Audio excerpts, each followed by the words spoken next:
Yes. Bana Zonky vipi mzee wangu? Sawa hiyo. Kama kawa.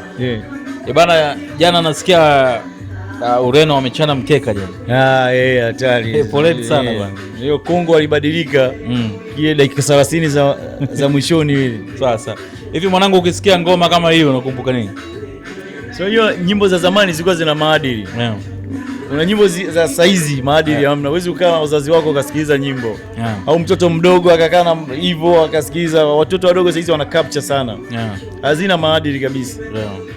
Na mimi naomba unipe tofauti hata 5 au 4 au 3. Ukifananisha nyimbo ya zamani na sasa hivi, ya zamani unakuta ina ladha, haichoshi, ikipigwa inakuwa kama mpya, ukiisikia yani unakuwa una vibe nayo, tofauti na sasa hivi. Ngoma zinatoka siku mbili, ngoma imetoka imeenda, kesho ngoma nyingine, kesho ngoma nyingine.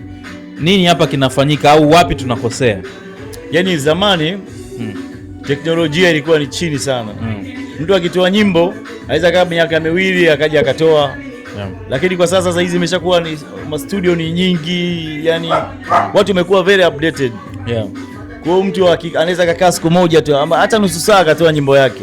Umeona hivyo? Kwa sababu wingi wa nyimbo hata ku last longer haziwezi ku last long kama zamani. Kwa hiyo nyimbo za zamani unaweza kuipiga saa hizi mtu akaimba, lakini saa hizi nyimbo zimekuwa kama bubblegum, inaisha ladha ile. Ina maana ndio kuniambia wasanii hawafikiria, hawatumii muda mwingi sana kufikiria. Wengi wanafikiria yani kwa udogo sana. Kwa udogo sana. Kuna baadhi ya wasanii ambao wanakaa yani wanafikiria muziki wao ambao una maadili ambao unaweza ukakaa last long hata miaka mingi huko. Umeona hivyo?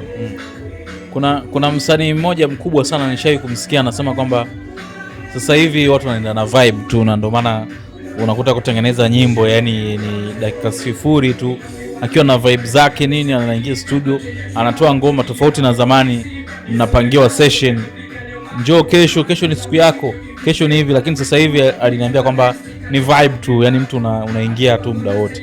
Ni kwamba studio zimekuwa nyingi au nini ambacho kipo hapo? Nafikiri studio ni nyingi, alafu na nyingine yani wasanii wengi hawako creative.